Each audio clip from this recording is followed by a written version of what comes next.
The shift had been 13 hours long, 13 hours of beeping machines, the clean, sharp smell of antiseptic, and the hushed, anxious whispers of families in waiting rooms.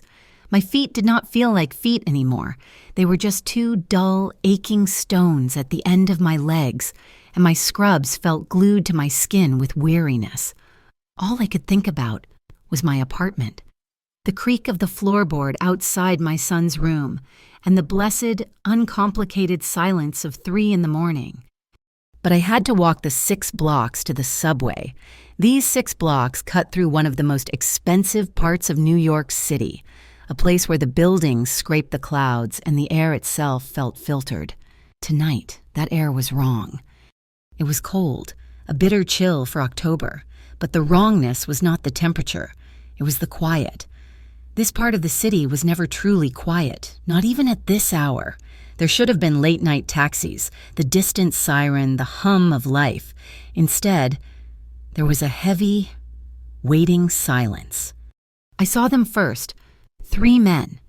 They were standing near the corner of a closed jewelry store, its windows dark. They wore expensive dark suits, but they did not belong here. They were not bankers or lawyers working late. These men were too big. Their shoulders strained the fabric, and their posture was all wrong. They were trying to look casual, but they looked like wolves trying to pretend they were sheepdogs. Their eyes kept scanning the street, sharp and nervous. Across the road, by a closed art gallery, 2 more, and a black sedan parked halfway down the block, its engine idling, a soft puff of exhaust in the cold air. A knot tightened in my stomach. This was not my business. I was just a mother, a nurse, trying to get home. I clutched the strap of my bag, the thin canvas digging into my shoulder. I picked up my pace. Just get to the intersection, cross the street, get to the subway entrance, head down. Do not make eye contact. The crosswalk light was a bright red hand. Stop! I waited, shifting my weight. The silence stretched. The air was so still I could hear the click of one of the men's shoes on the pavement as he shifted.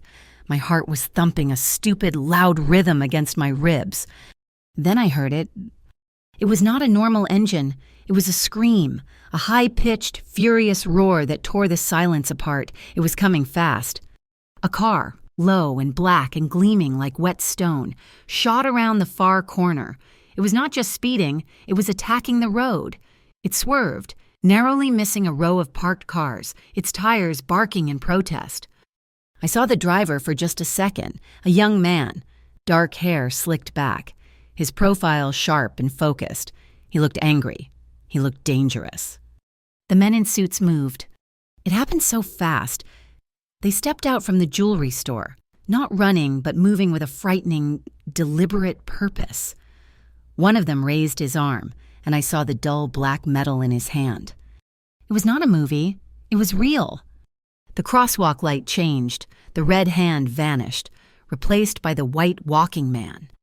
My body moved before my brain did. Tiredness, instinct, stupidity. I do not know what it was. I took 1 step off the curb.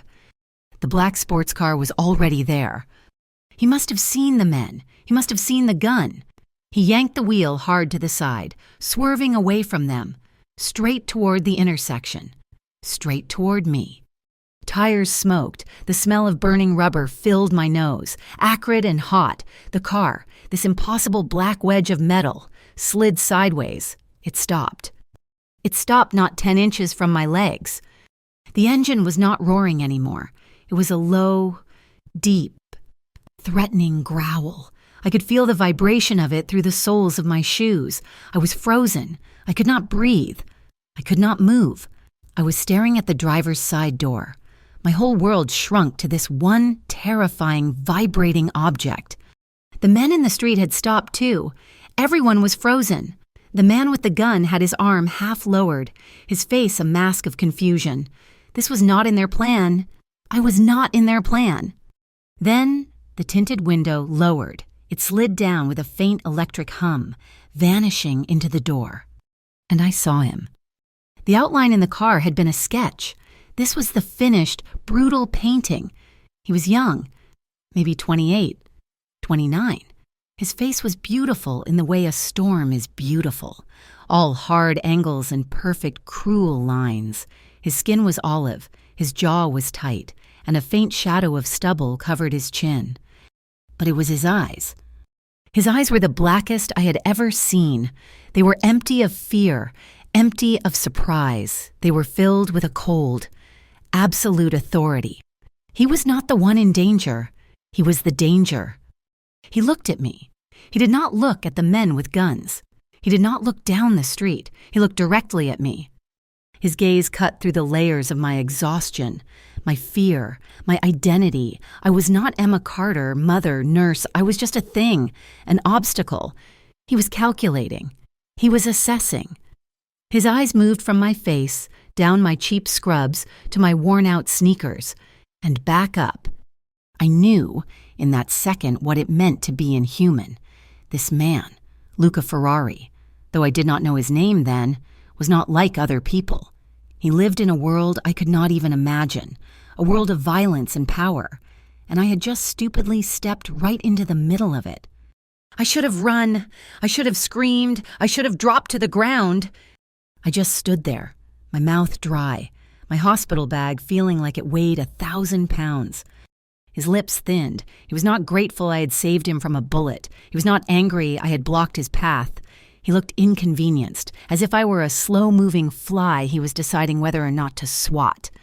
Time had stopped. The men on the street were still frozen, staring at this bizarre standoff, me in my pale blue scrubs and him in his fortress of black metal. He finally broke the stare. He glanced in his side mirror. He saw the men starting to regroup, their confusion turning back to purpose. He looked back at me. One last, cold assessment. He did not say a word. The engine exploded. It was not a rev. It was a detonation. The sound was so loud it shook my bones. He wrenched the steering wheel. The car shot backward, the tires screaming, turning in an impossibly tight arc. He spun the car a full 180 degrees. For a heartbeat, the car was facing me again, before he slammed it into gear. And then he was gone. He did not speed away. He vanished. A black streak swallowed by the shadows of the skyscrapers, the echo of his engine bouncing off the glass and steel. I was left alone in the street. The silence that rushed back in was worse than the noise. "Get him!"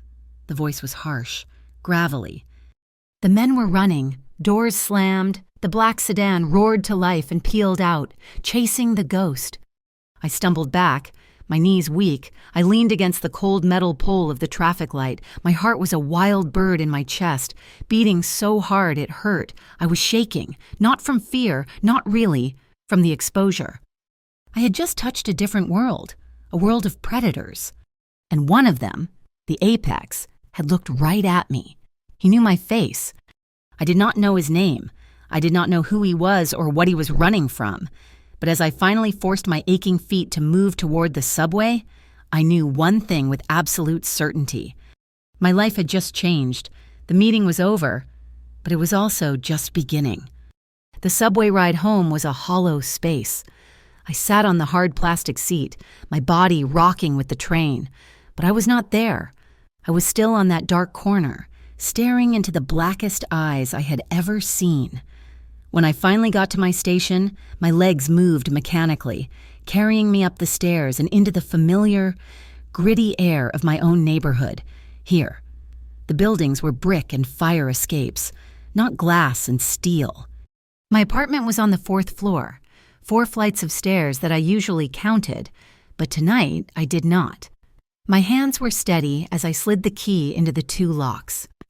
I was a professional at being steady. I had to be. The apartment was silent. The only light was the yellow glow of the streetlight filtering through the blinds. I dropped my bag by the door, the thump loud in the quiet, and kicked off my sneakers. My first stop was always his room. Leo was asleep, tangled in his dinosaur blanket. He was 6 years old, all skinny arms and legs, his dark hair a mess against the pillow.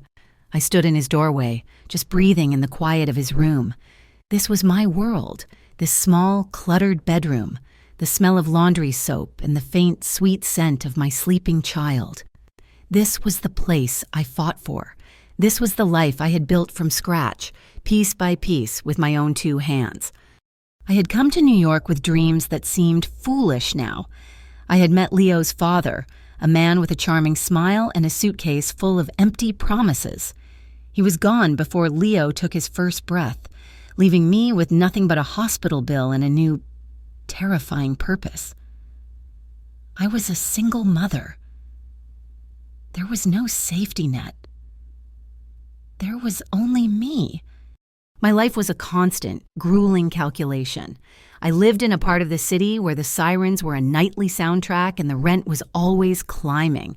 My paycheck was a lifeline. Not a comfort. I counted dollars, not luxuries. I bought groceries based on sales. I mended Leo's clothes myself, and I took every extra shift I could get. My job was my battleground. I was a nurse at a sprawling city hospital, a place that ran on chaos, caffeine, and the sheer desperate will of its staff. It was a world of pressure. Not the pressure of men with guns, but the pressure of a human life fading under your hands. I saw the absolute worst of this city. The overdoses, the accidents, the forgotten elderly, the children who came in with bruises they could not explain. I worked in the surgical ward, a place of beeping machines and the sharp, sterile smell of recovery and loss. I was good at my job. I could be calm when a patient was crashing. I could be kind when a family was breaking. I could hold the hand of a dying man and not let my own fear show. I was a person who patched things up. I fixed what was broken. As I stood in my tiny kitchen, the linoleum cold under my stockinged feet, I replayed the moment at the intersection, the sound of the engine, the smell of the rubber, and his face. That man, he was the opposite of me. He was not a fixer. He was a breaker. I had seen men like him before, or at least the edges of them. New York is a city of layers, and you cannot live here without knowing, deep down, that there is another city beneath the one you see. It is a city of shadows, of old money and old violence. You see it in the dark sedans that glide through traffic, in the restaurants with private back rooms, in the faces of men in expensive suits who never seem to smile. Vittorio Ferrari, the name was a whisper in some parts of the city, a legend. You did not read about him in the newspapers, not really, but you heard things. You heard about the construction projects that never had permit problems, the shipping unions that never went on strike. You heard about the Ferrari family as if they were royalty, a dark, untouchable dynasty that had its roots buried deep in the concrete. And that man in the car, the youth, the anger, the absolute, terrifying ownership of the street, he had to be one of them. He had to be a part of that, a son, a prince in that dark kingdom, Luca Ferrari. The name just appeared in my head, a guess that felt like a certainty. He was a man who had never worried about an electric bill. He was a man who had never sat in a waiting room, praying. He was a man who lived in a world of power and blood, a world where a nurse on her way home from a 13-hour shift was nothing but an insect on his windshield. I went to the sink and splashed cold water on my face. My reflection in the dark window was just a pale, tired shape. I was Emma Carter. I was 32 years old, and I was a mother, a nurse. I was exhausted. I did not have time for this. I did not have room in my life for this. That world was not my world. But as I finally crawled into my own bed, the sheets felt cold. I stared at the ceiling, at the faint cracks in the plaster. I had seen his face, and he had seen mine. And in a city of 8 million people, that suddenly felt like a dangerous, fragile connection. I had seen something I was not supposed to see.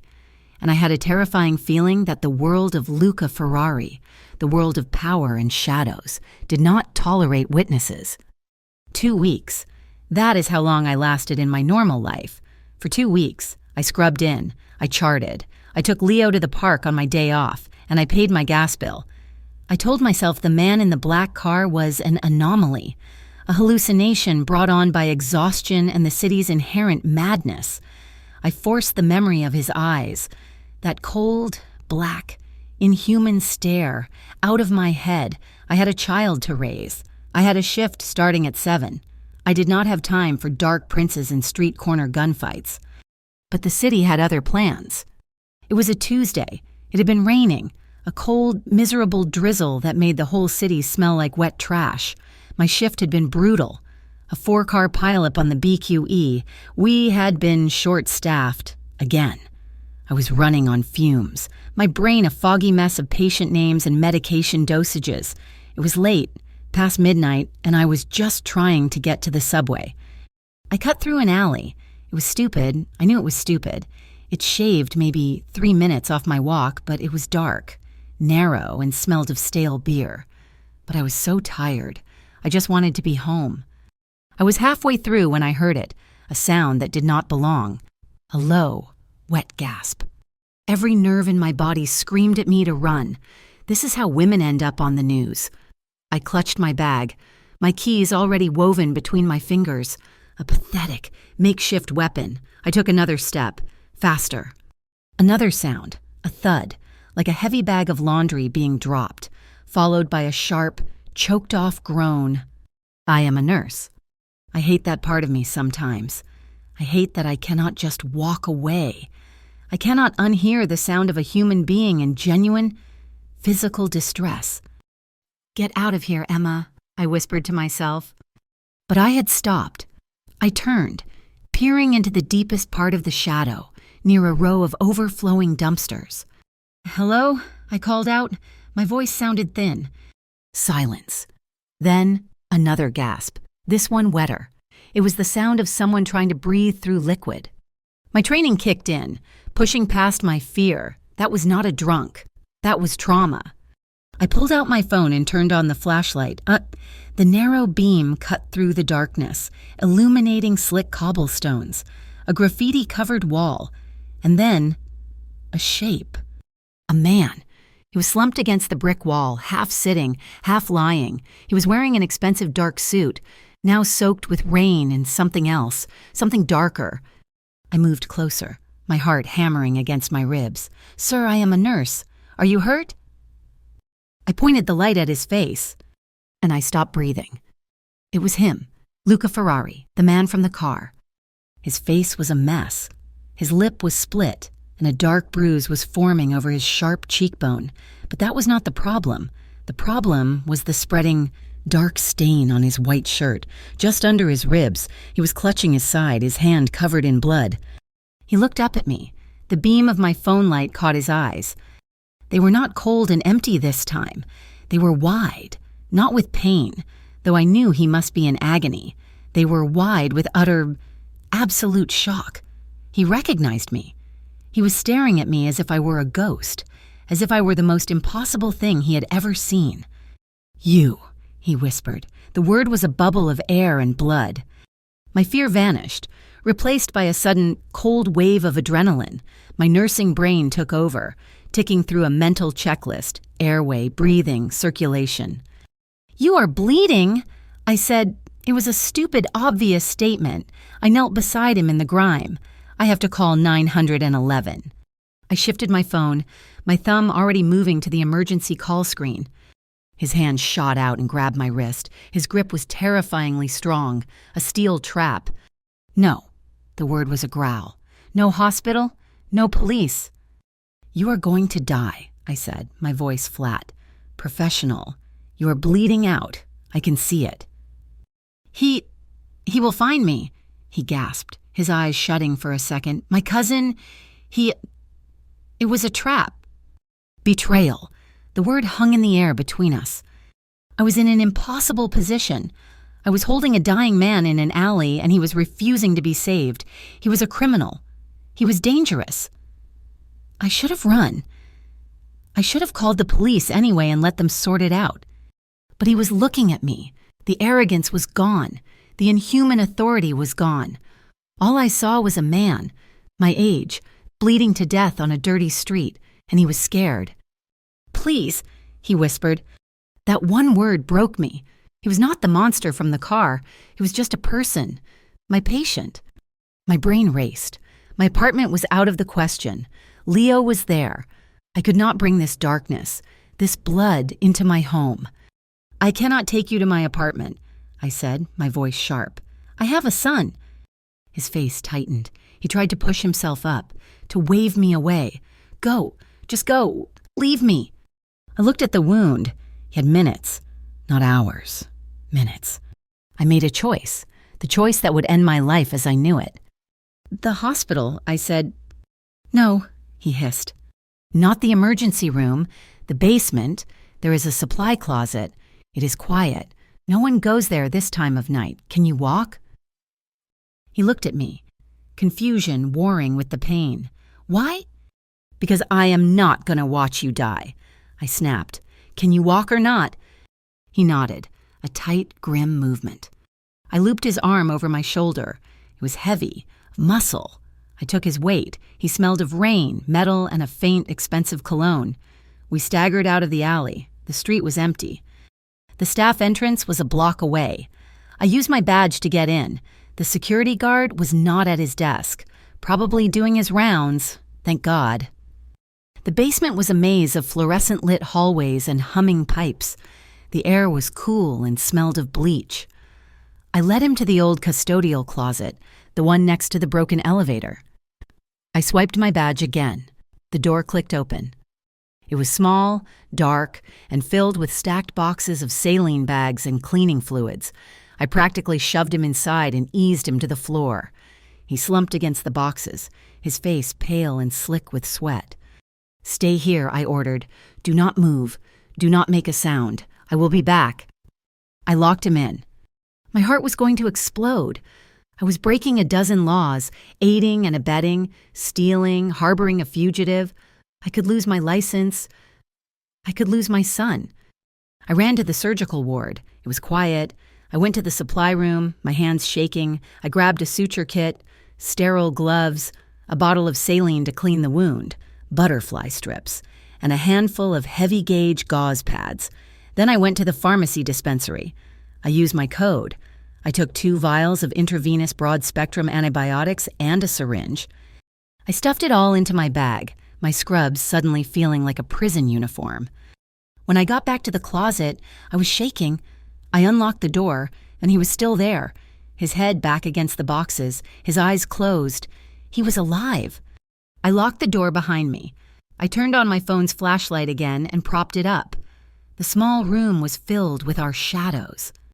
I have to see the wound, I said. He nodded.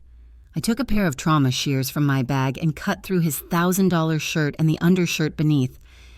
My breath hitched. It was a knife wound, deep, just below his left rib cage. It was still oozing blood, but it was not arterial. He was lucky, incredibly lucky. This is gonna hurt, I said. Just do it. He breathed. I pulled on the gloves. My hands, which had been shaking, were suddenly rock steady. I knew. I was a nurse. This was my world. I cleaned the wound with the saline. He hissed, his entire body going rigid, but he did not make a sound. I inspected the edges. It was clean, a professional hit. I'm not a doctor, I said quietly, threading the suture needle, but I can close this.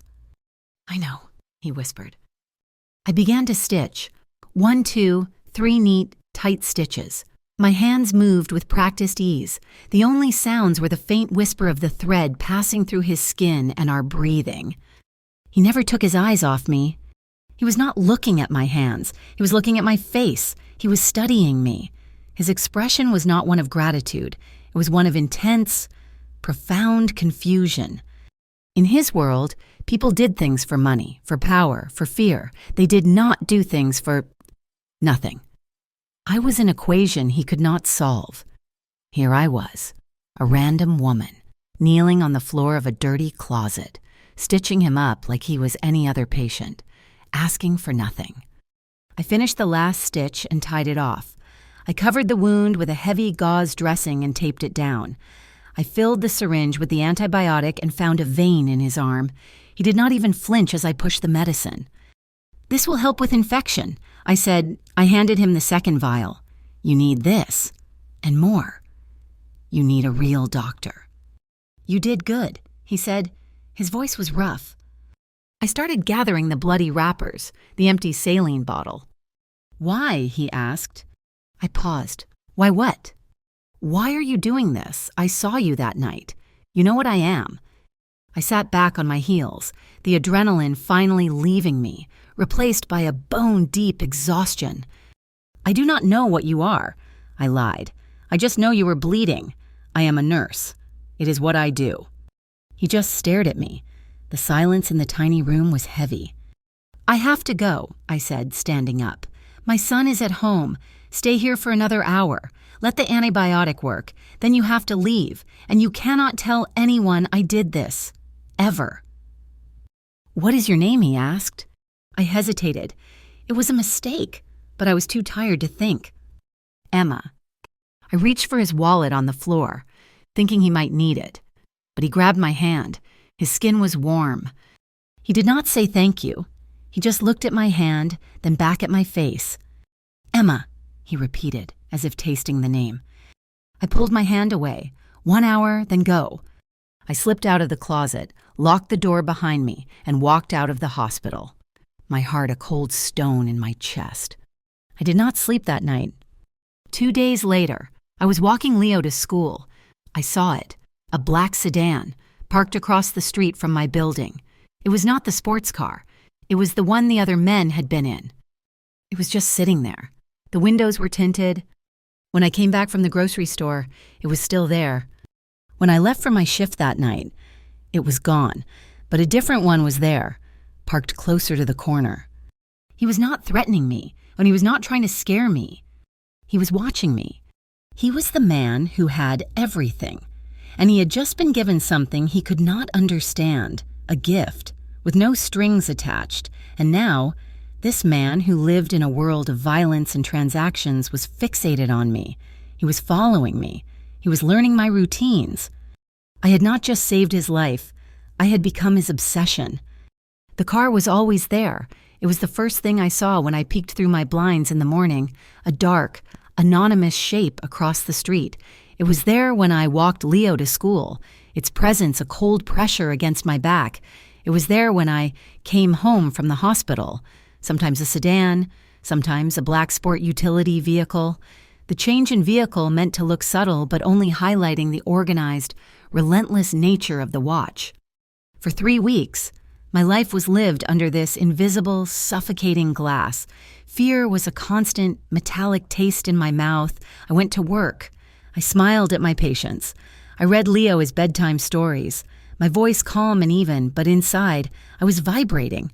Every slammed door in the hallway made me jump. Every time a stranger looked at me for too long on the subway, my heart hammered. This was not protection. It was a siege. He was a predator, and he had marked my territory. He had marked me. My anger began to outweigh my fear. How dare he? How dare he bring this shadow world to my son's street? I was just a nurse. I was just a mother. I had wanted nothing from him. I had stitched him up in that dirty closet, packed his wound and sent him back into his own darkness, but he had refused to stay there. He had followed me. I decided I had to confront him. This was my life, mine and Leo's. It was not his to watch. But I did not have to find him. He found me. I was at the end of a double shift, the kind of shift that leaves you hollowed out, your bones aching and your brain fuzzy. It was nearly 11 o'clock at night. I was in the hospital cafeteria, which was empty except for a tired-looking resident sleeping with his head on a table. I was just trying to force down a bitter coffee before the long ride home. Miss Carter. The voice was deep and respectful. I looked up. A man in a dark suit stood by my table. He was built like a refrigerator, with a thick neck and a face that showed no expression at all. My heart leaped into my throat. "Yes." "Mr. Ferrari would like to speak with you. If you will please come with me." It was not a request. It was an order wrapped in politeness. I am finished with my shift. I have to get home to my son," I said, my voice shaking slightly. "It will not take long. The car is waiting." He gestured toward the glass doors. I saw it, a black Mercedes, its headlights off, parked in the ambulance bay. I had no choice. To refuse was to make a scene, and I had a terrifying feeling that making a scene was the worst thing I could do. I felt the eyes of the sleeping resident on my back. Maybe he was not asleep. I nodded, my mouth dry. I threw the coffee cup in the trash and followed the silent man. He opened the back door for me. The interior was silent, plush, and smelled like expensive leather. It was like being sealed in a tomb. The man got in the driver's seat, and we pulled away from the hospital. We did not drive far, a few blocks into the wealthiest part of the city. We pulled up to a restaurant. It was dark. There was a small brass sign on the door that said, "Closed for private event." The driver led me inside. The main dining room was empty, the chairs stacked on the tables, but he led me toward the back, to a private room. He was sitting at a table set for two, though there was no food, just a bottle of water. He was healed. The cut on his lip was gone. The bruises faded to nothing. He was wearing a dark gray suit that probably cost more than I made in 6 months. He was the prince again, cold and beautiful and dangerous. He stood up when I walked in. It was a gesture of respect that felt completely out of place. "Emma," he said. His voice was a low rumble. The man who brought me, his driver, closed the door. We were alone. The silence stretched. He just looked at me, his black eyes unreadable. "You have been watching me," I said. My voice was a whisper, but it was angry. "Yes," he said. "You have your men parked outside my building. You are following me. You are following my son." "I am protecting you," he corrected me, his voice quiet. I almost laughed. "Protecting me from who? From you." He looked away, a flicker of something crossing his face. Conflict. He was not used to this. He was not used to explaining himself to anyone, especially not to a nurse in worn-out scrubs. "The men who did this to me," he said, gesturing to his side, where I knew the stitches were. "It was a trap. It was set by my cousin." I stared at him. He was admitting this. He was telling me a secret from his dark, violent world. He is ambitious," Luca continued, his voice tight. "He failed. He knows someone helped me.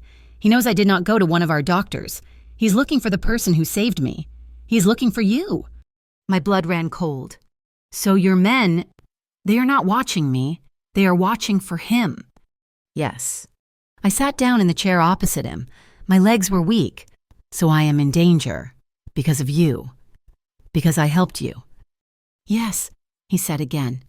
He looked at me, and the coldness in his eyes was gone.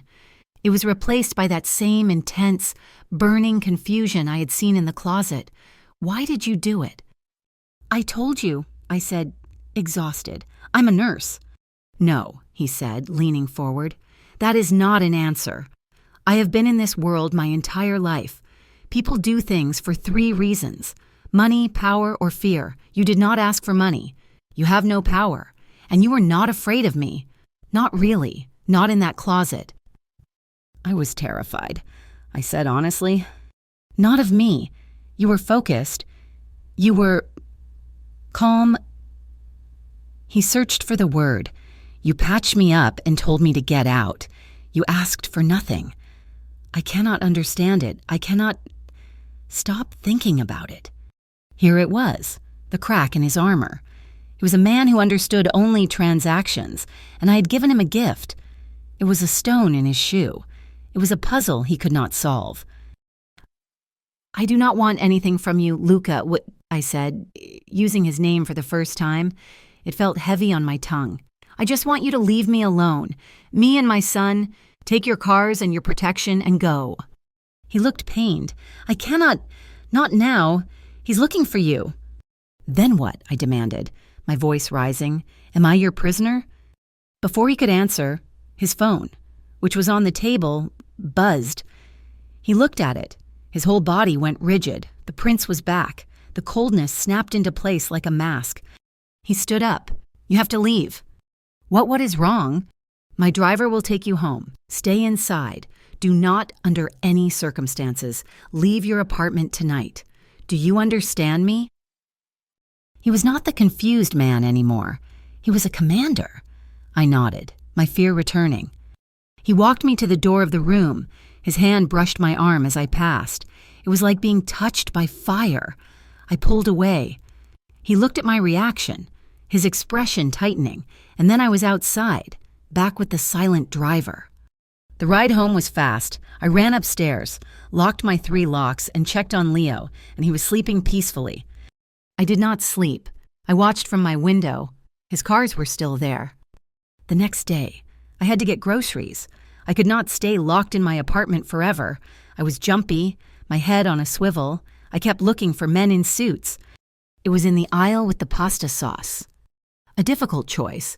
The marinara is reliable, but the arrabbiata has more, character. The voice was smooth, older, some with a heavy accent. I turned. A man was standing next to me, and he was in his 60s, perfectly dressed in a beautiful cashmere coat. He was smiling, but his eyes were as cold and dead as a shark's. "I do not think we have met," I said, pushing my cart back. "No, we have not. I am Paolo, an old friend of Vittorio, Luca's father." My heart stopped.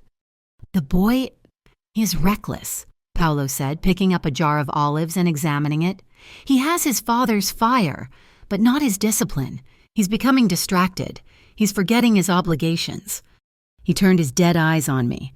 He missed a very important meeting with some very important partners.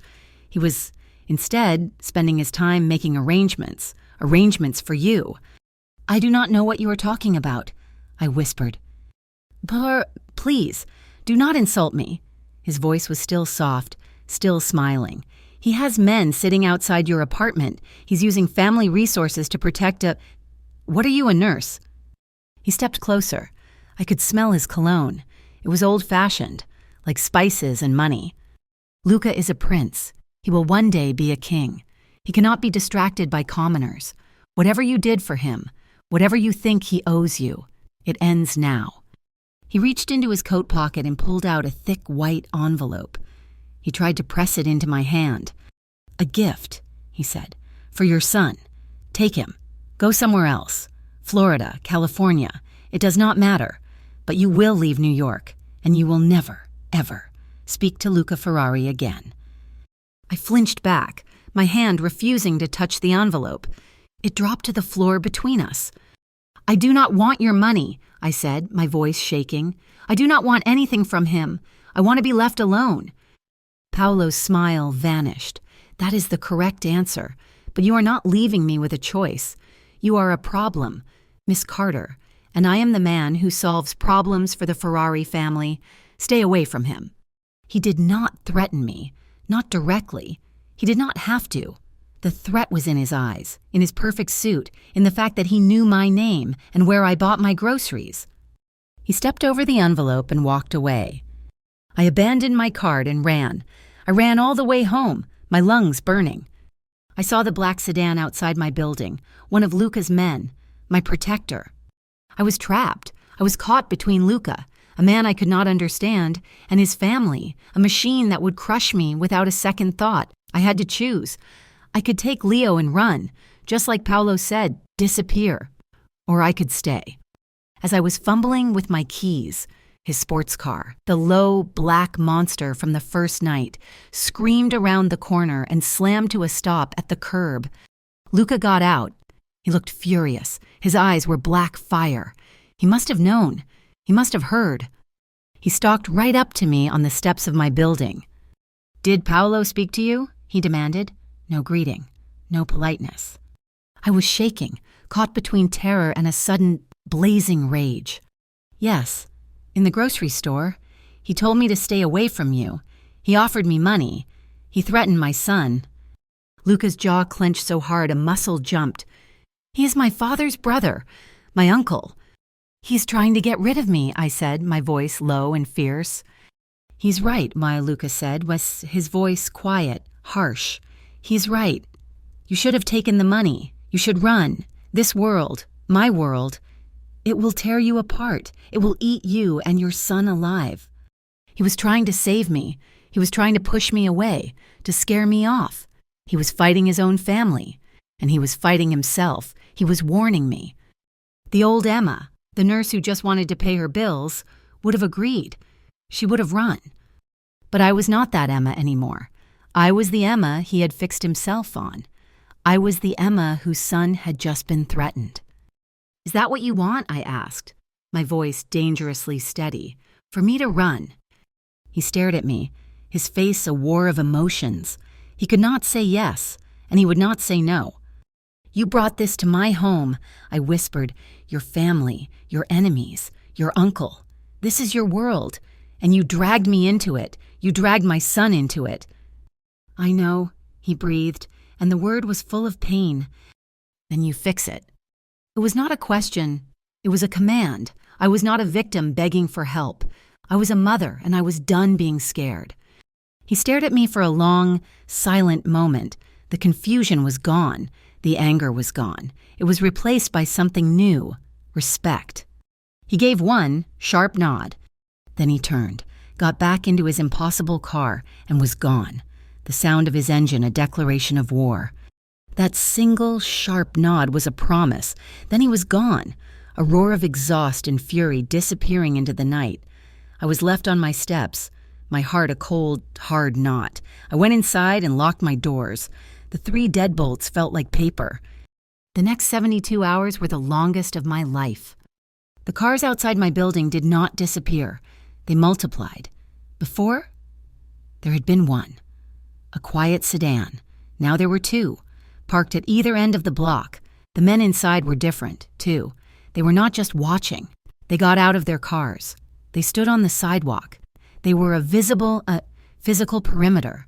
My building, my street, had been turned into a fortress. But it was a cage.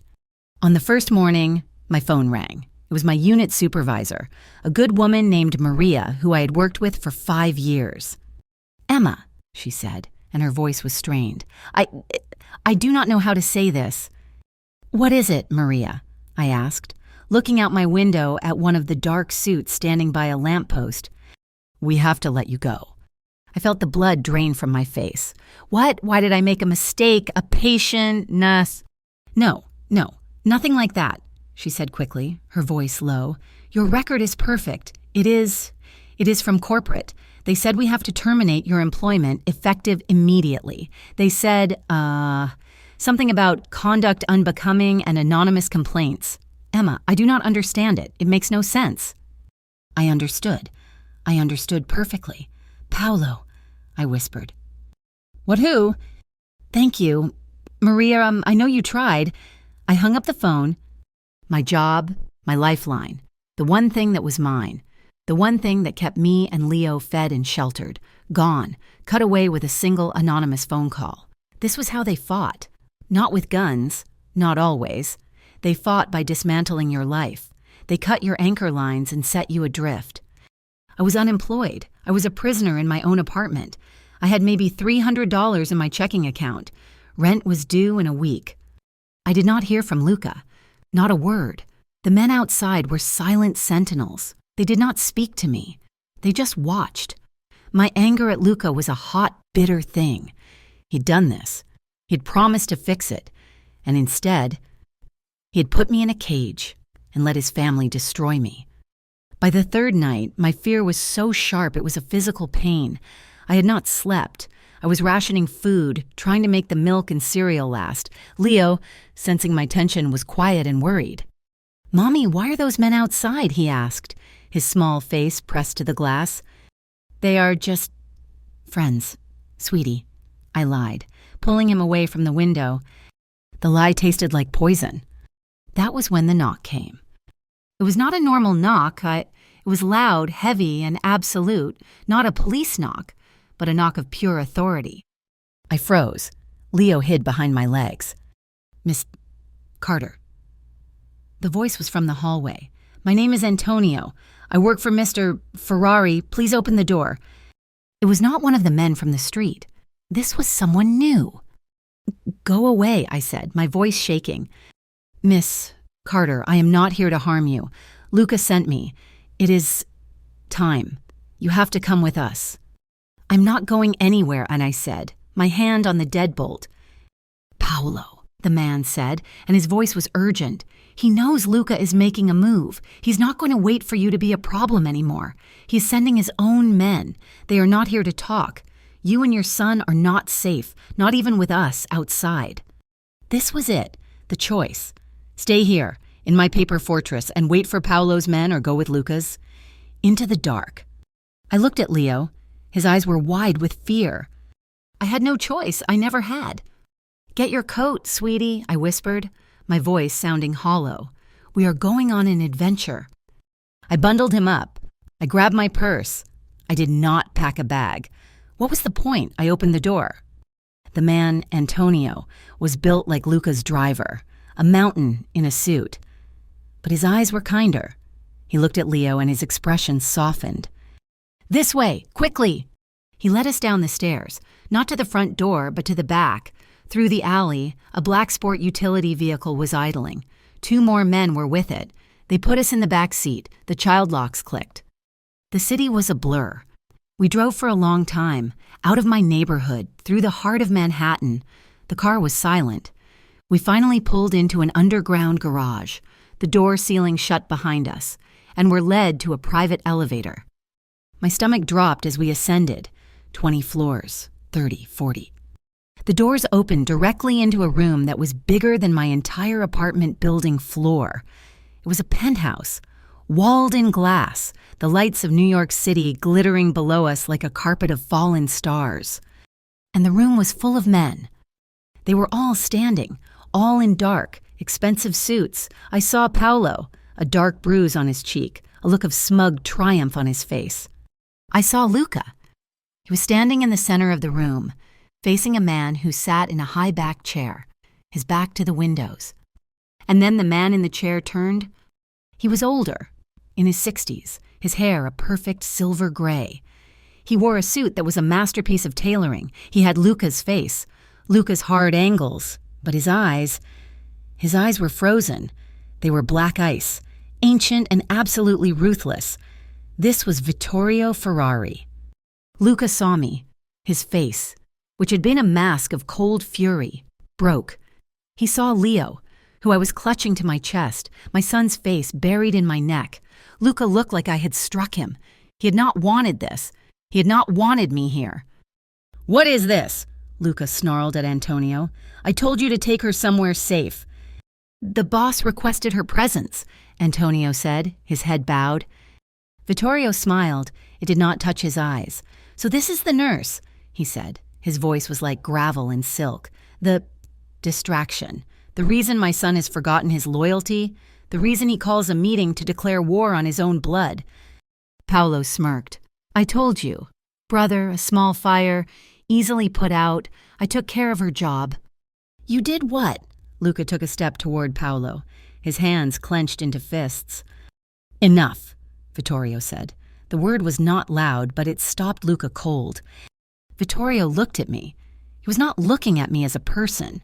He was looking at me as a problem on a spreadsheet. "Luca," Vittorio said, his voice calm, reasonable, "you are my son. You are my heir. This family you hold in such contempt is your inheritance. You will take your place. You will end this foolishness.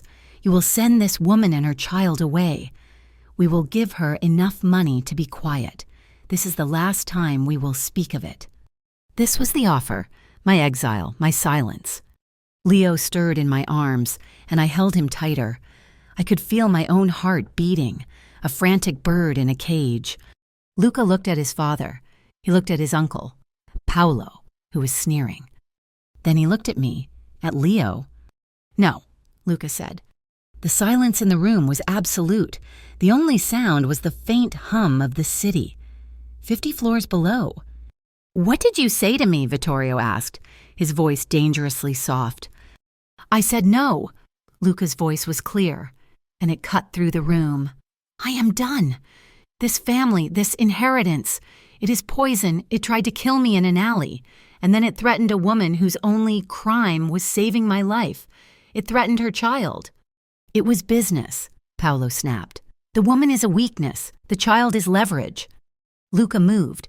It was so fast I barely saw it. He was not the confused man I had known. He was a predator. He crossed the room in 2 strides and his fist connected with Paolo's face. It was not a punch, it was a blow. Paolo crumpled to the floor.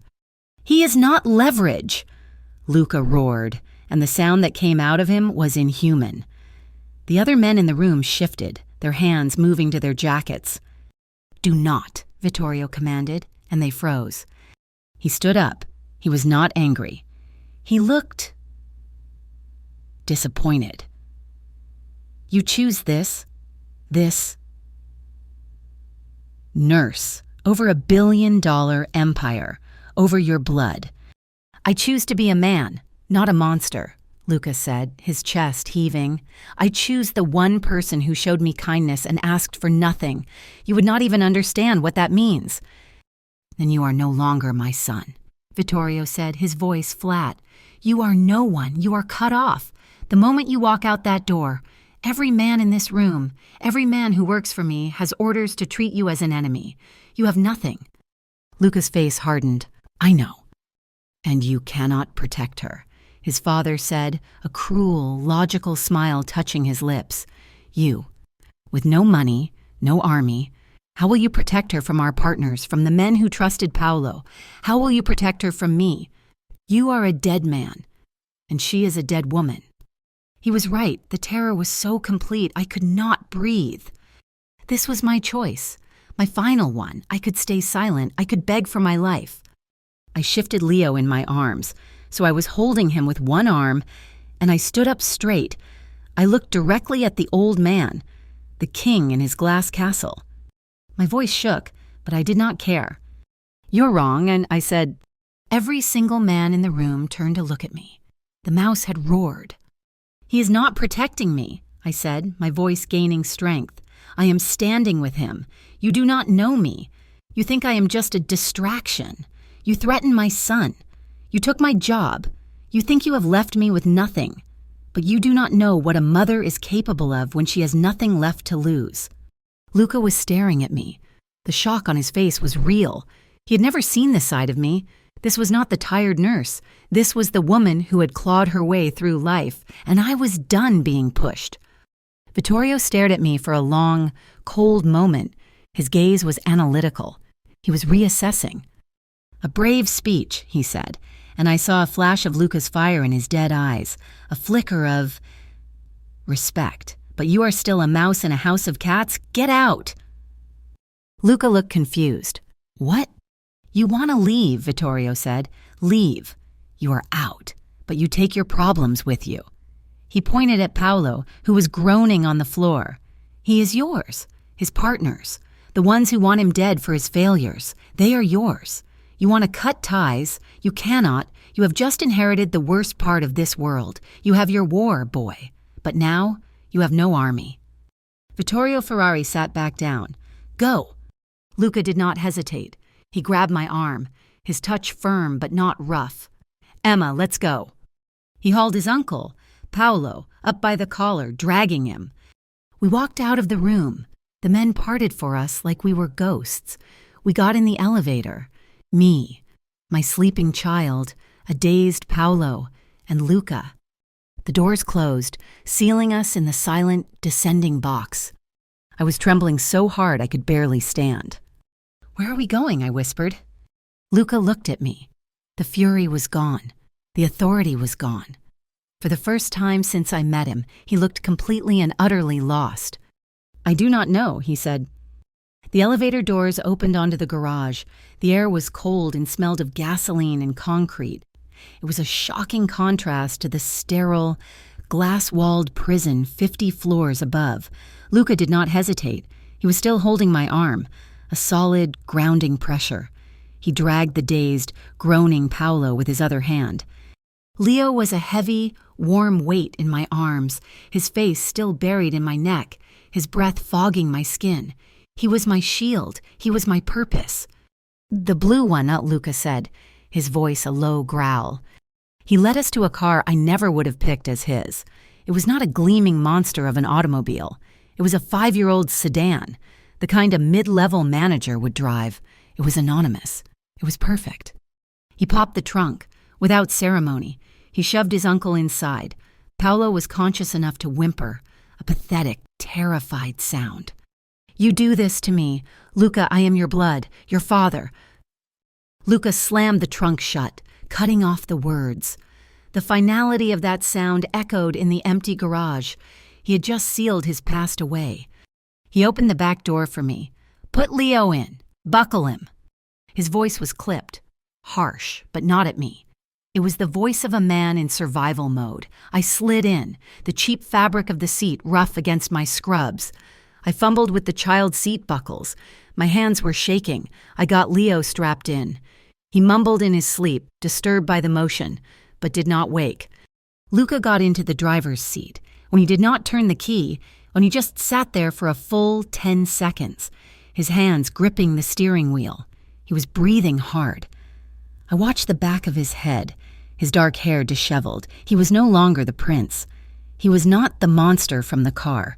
He was just a man who had just thrown away an empire, a family, a life, all for me. I realized with a jolt of cold terror that he had done it, but he had no idea what to do next. He had just acted on pure, raw instinct, a rebellion against the poison he had lived in. "Luca," I whispered from the back seat. He did not turn. "I know." He breathed. That was all. He started the car. It had a normal, quiet engine.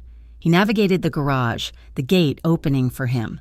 We drove out into the dark, quiet streets of Manhattan. We were just another car in the night. We drove for over an hour. We crossed a bridge, the lights of the city receding behind us until they were just a smear of gold against the black sky. I had no idea where we were. We were in a land of strip malls and warehouses. He finally pulled into a motel. It was a squat 2-story building with a flickering neon sign that said vacancy. The paint was peeling. "Stay in the car," he ordered. "Lock the doors." He went into the office. I watched him through the grimy window. He was talking to the night clerk. He paid in cash. I saw him peel the bills from a thick roll he pulled from his pocket. He had been smart. He had prepared for an emergency, just not this one. He came back with a key card. He drove the car around to the back, parking in front of a room on the ground floor, room 103. "Bring Leo," he said. I carried my son into the room. It was small. It smelled of stale cigarettes and bleach. There were 2 double beds with thin, brown comforters. A single lamp cast a sickly yellow glow. This was it. This was our new life. I laid Leo on the bed farthest from the door. I took off his little shoes and pulled the comforter over him. He immediately curled into a ball. I turned to Luca. He was standing by the door, his hand still on the knob. He was staring at his sleeping son. No, not his. My son. "He should not be here," Luca whispered. His voice was raw. He was filled with a sudden, crushing guilt. "He should be in his own bed." "Our apartment is not safe," I said. It was not an accusation. It was a fact. "My job is gone. My life is gone. Luca." He finally looked at me. The full weight of what he had done, what he had pulled me into, was crashing down on him. The defiance from the penthouse was gone. He looked young, lost, and terrified. "Emma, What about him?" I interrupted, nodding toward the car. We could not just leave his uncle in the trunk. Luca's jaw tightened. "I will handle it." He went back outside. I heard the trunk open, then I heard dragging sounds. He half-carried, half-shoved Paolo into the room. His uncle was a wreck. His expensive suit was torn. His face was bleeding where Luca had hit him. He was trembling. The bravado completely gone. He was just a weak old man. What are you doing?" Paolo stammered, looking at me. "At the cheap room?" Luca threw him into the one flimsy chair by the wall. He found a plastic bag in the trash can, wrapped it around his hands, and used the cord from the lamp to tie Paolo's hands behind the chair. "You tried to kill me." "What?" Luca said, his voice flat, dead. "You threatened her. You threatened her son. In my world, you would be dead. I would have put a bullet in your head in that garage." "Luca, please, I am family. And I." "You stopped being family when you set that trap." Luca snapped. "But I am not you." I am not my father." He stood in front of his uncle, not as a prince, but as a judge. "You are my one and only piece of leverage, uncle, my father. He gave me this problem. He gave me you, and you are going to solve it." "What do you mean?" Paolo whimpered. "You have partners, the ones who you failed, the ones who wanted me dead. They are not happy with you. You are a liability," Luca said, his voice cold and analytical. He was thinking clearly now. The fog of shock was lifting, replaced by a sharp, calculating intelligence. "Without my father to protect you, they will kill you. I am the only person in the world who wants you alive." Paolo's eyes went wide. He knew it was true. "So here is what you're going to do," Luca continued. "You are going to give me every account number, every offshore drop, every name, every contact. You are going to liquidate. You are going to give me the keys to your shadow. And then I am going to let you disappear." This was Luca's change. He was not killing him. He was using him. He was using the tools of the Mafia to escape the Mafia. I watched this, my heart beating a slow, steady rhythm. I was terrified. I was in a motel room with a bound man and a disinherited Mafia heir. But my panic was gone. My life as a nurse, my quiet, predictable world, was over. I had stepped off that curb. I had stitched him up. I had stood up to his father. This was my life now. I went into the small, grime-ringed bathroom. I soaked a thin washcloth in warm water. I came out and walked past Luca, to the whimpering man in the chair. Luca grabbed my arm. "What are you doing?" "He is bleeding," I said simply. I pulled my arm free. I knelt in front of Paolo and began to gently clean the blood from his face. He flinched, staring at me as if I were insane. Why are you—" he stammered. "Because this is who I am," I said, my voice quiet. "I am not one of you." I looked up at Luca, who was watching me with that same profound confusion from the supply closet. "And he is no good to you if he bleeds to death or has a heart attack from fear. We need him calm." I was a nurse. I was a mother. I was the only person in this room who was not broken. I was his strength. He did not know it yet, but I was. I finished cleaning the cut. "Now," I said, standing up and facing Luca.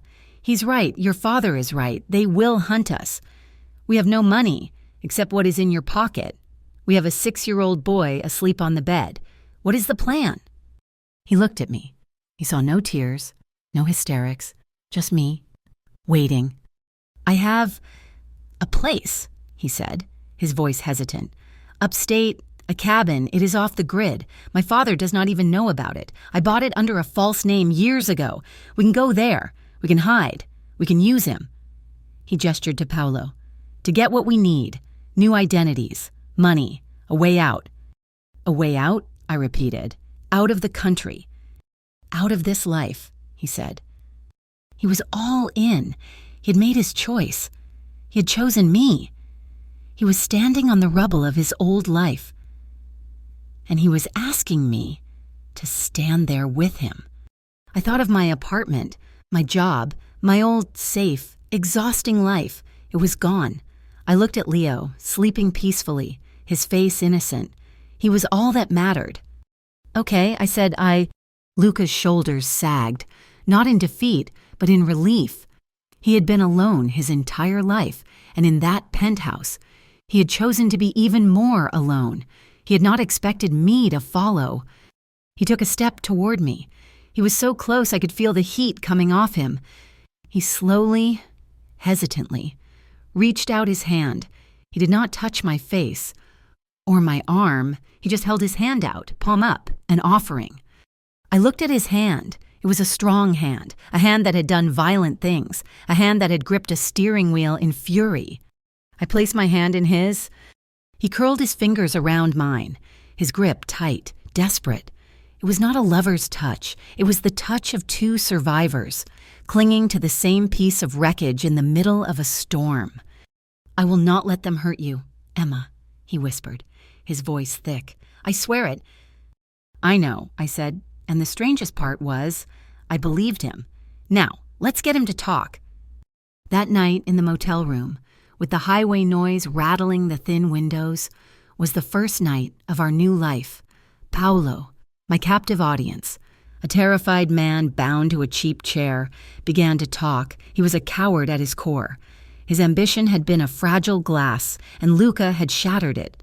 Now, faced with the certainty that both his brother and his business partners wanted him dead, he clung to Luca as his only, desperate chance at survival. He spilled everything: account numbers, passwords, the names of men in 3 different countries who could make new identities, the location of a safe house in Montreal. He talked for hours, his voice a pathetic, reedy whisper. I did my part. I made coffee on the disgusting in-room machine. I gave Paolo a cup, holding it to his lips. I found a small first aid kit in the trunk of the sedan, and I properly cleaned and bandaged his face. I was not kind. Not really. I was practical. A man delirious with pain or fear cannot give accurate information. Luca watched me, his face a mask of stone. He was learning. He was seeing a strength that did not come from a gun. By 4 a.m, it was done. Luca had made a dozen calls on a burner phone he had stashed in the car.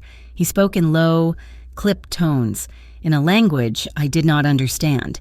He was moving ghosts of money through wires, pulling the strings of his old world one last time to build a wall for his new one.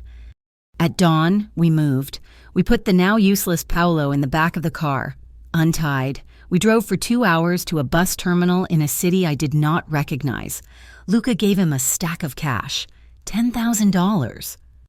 "This is more than you deserve," Vea Luca said, his voice flat. "Get on a bus. Go south. Never come north. If I ever see your face again, if I even hear your name, I will finish what I started." Paolo, a broken old man in a ruined suit, just nodded, his eyes wide with fear. He took the money and scuttled into the terminal without a word. He was gone. We drove for another hour and abandoned the sedan in the parking lot of a 24-hour supermarket. We walked 2 miles to a used car lot, and Luca paid cash for an old, sturdy-looking pickup truck. It was blue. It was ugly. It was the most beautiful thing I had ever seen. Then, we just drove, north. We drove for 8 hours. Leo woke up, confused but not scared. I was in the back with him. I told him we were on a big surprise vacation. I played I Spy with him, my voice bright and cheerful, while my whole world was dissolving in the rearview mirror. Luca never spoke. He just drove, his eyes fixed on the road, his grip on the wheel relentless. The cabin was not a cabin. It was a small, solid house, built of stone and dark wood, hidden deep in a forest, at the end of a dirt road that was almost invisible. The air was cold, sharp, and smelled of pine trees. There was no one for miles. The first month was the hardest. The house was cold. It ran on a generator that Luca, a man who had never so much as changed a light bulb, had to figure out how to operate. There was a well for water. We had to chop our own wood for the fireplace. Luca was a different man. He was stripped bare of his privilege, his anger, his authority. He was clumsy. He was frustrated. I watched him try to swing an axe for the first time. His movements awkward, his $1,000 suit pants snagging on a branch. He swore. He threw the axe. He kicked the unsplit log. He was a prince trying to be a pauper, and he hated it. And I, who had been a pauper all my life, I thrived. I knew how to stretch food for a week. I knew how to patch clothes. I created a new life for Leo out of the wilderness. We took walks. We identified animal tracks. I made a home. I found Luca on the porch one night, just staring at his hands. They were not smooth anymore. They were blistered, cut and raw. "You are good at this," he said quietly, not looking at me. "At living." "It is all I have ever done," I said, sitting in the rocking chair next to him. "You just had to learn how." He was changing. The cold arrogance was being burned away by hard, physical labor. He was becoming quieter, steadier. He fixed the generator on the 3rd try. He learned to split the wood. He taught Leo how to whittle a small, sharp stick. We lived. It was a simple, hard, quiet life. We had money, wired to a new account under a new name, but we were ghosts. Our new names, James and Alice, felt strange on our tongues. One afternoon, 6 months in, a truck came up our drive. I saw it first. My heart stopped. I ran inside, grabbing Leo. "Get in the pantry. Do not make a sound." Luca was already at the window, a hunting rifle in his hands. He had bought it at the local hardware store. He looked calm. He looked ready. The truck stopped. A man in overalls got out. He looked old, confused. "Ma'am," he called out, spotting me in the doorway. "Sorry to bother you. My dog ran off. You seen a beagle with a red collar." The tension broke so fast my knees went weak. "No," I said, my voice shaky. "I'm sorry, we have not—" The man tipped his hat and drove away. That night, Luca finally held me. It was not a hug of passion. It was the same desperate, clinging grip from the motel. We were two people on a raft, and we had just survived another wave. "He will never stop." Luca whispered into my hair, "My father. He will never stop looking." "I know," I said, "but he will not find us." "He already did. Emma?" he said. I pulled back. "What are you talking about?" "This place. I thought he did not know, but I bought it. I used a broker who, I realize now, was one of his men. He has always known where this is. He has been letting me hide." I felt the chill. "He's giving you a cage." "Yeah, he is giving me a choice to—" said, his face hard. "He's waiting for me to fail. He's waiting for me to get tired of this, tired of chopping wood and come home, begging." "Will you?" I asked. He looked at me, and for the first time, the last of the ice in his eyes melted. He reached out and touched my face, his rough fingers gentle. "This is the only place I have ever been free. This is the only thing I've ever built. He thinks I am his son, but he is wrong. I am your man, Emma." Our new life settled. It was not easy. It was real. Then, a package arrived, a year after we had run. It was left at the end of our driveway, a simple, unmarked brown box. Luca brought it inside. He did not open it. He just stared at it. "It is from him," he said. "Open it," I said. He cut the tape. Inside, nestled on black velvet, was a silver locket. It was antique, beautiful, and impossibly expensive. There was no note. I did not have to ask. I knew. It was a message. I know where you are. I see you. The old Luca, the angry, rebellious boy, would have smashed it. He would have cursed his father. This new Luca, this man, just looked at it. He looked at me and at Leo, who was building a castle with blocks on the floor. He picked up the locket. He did not put it on me. He did not throw it away. He walked to a small wooden desk and opened a drawer. He placed the locket inside, next to a handful of seeds for the garden and a spare rifle shell. He closed the drawer. He was not his father's son. He was not a prince in the shadows. He was a man, and he was choosing to face his own past, not by running, but by living. The shadow would always be there, but it was just a shadow. He walked over to me, and he kissed me. It was not the desperate kiss of a survivor. It was a slow, deep, quiet kiss of a man who was finally home. He pulled away, his eyes clear and calm. He smiled. It was the first real, unguarded smile I had ever seen from him. "The garden needs weeding," he said. "I know," I said.